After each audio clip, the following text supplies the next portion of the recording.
عليكم ورحمة الله تعالى وبركاته. مرحبا بكم على قناة صفية. نتمنى تكونوا كلكم بخير وعلى خير. اليوم ان شاء الله غادي نشارك معكم واحد الشوربه كتجي رائعه وكتجي لذيذه وكتصلح في جميع الاوقات، ديروها وقت اللي بغيتو. كنتمنى انها تنال اعجابكم وتبقاو معايا حتى الاخير، وندوزو على بركه الله الطريقه والمقادير في نفس الوقت باش ما نطولش عليكم الفيديو. اول حاجه غادي ناخذ واحد الطنجره ولا كوكوت على حساب كل واحد فاش بغى يديرها. غادي ندير الزبده، عندي معلقه كبيره ديال الزبده.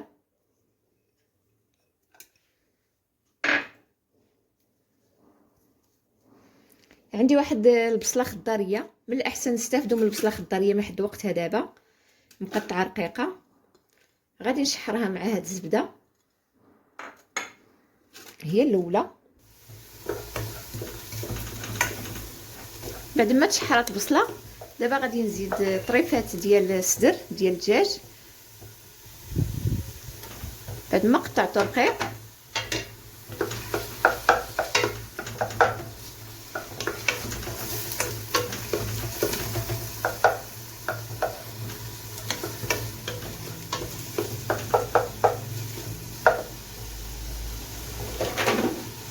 دابا غادي ندير الملحه وغادي ندير البزار، ما نكتروش. غادي نحركهم مزيان.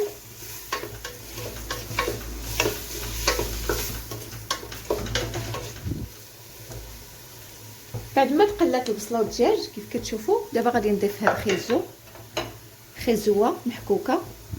المهم مقادير كتبقى على حساب عدد الافراد.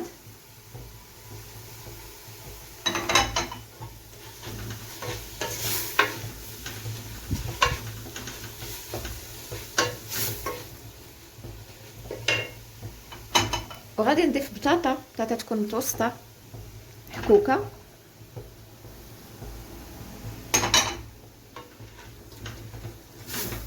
غادي نقليهم مزيان في هاد الزبيده.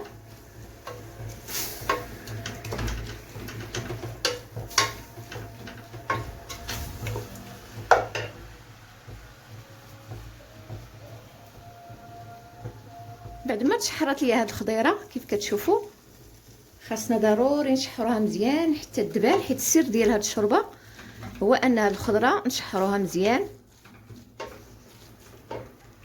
دابا غادي نضيف الرز غير الرز العادي. كيف قلت لكم راه القياسات كتبقى على حساب افراد.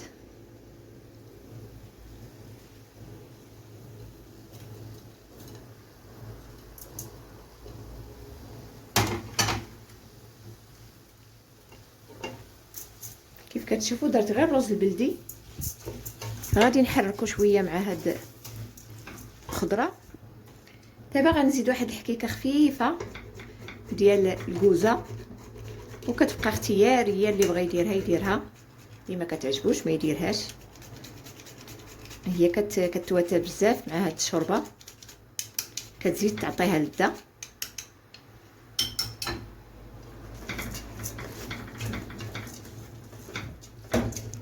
دابا غادي نبلل بالقياس ديال الماء اللي غيطيب ليا فيها الخضيره مع الرز.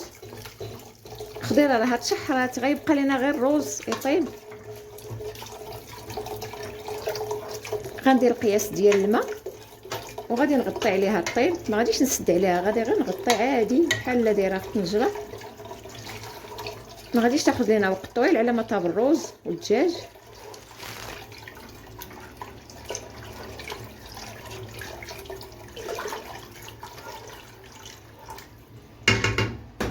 دابا غادي نسد عليها الطيب ونرجع معكم.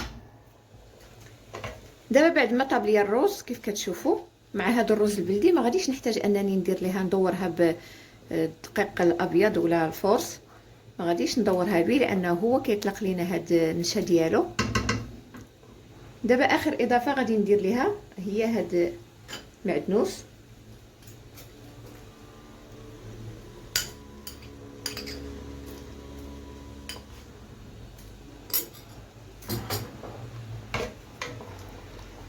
وغادي نطفي عليها دابا حيت صافي راه طابت، ونتلاقاو ان شاء الله مع الشكل النهائي.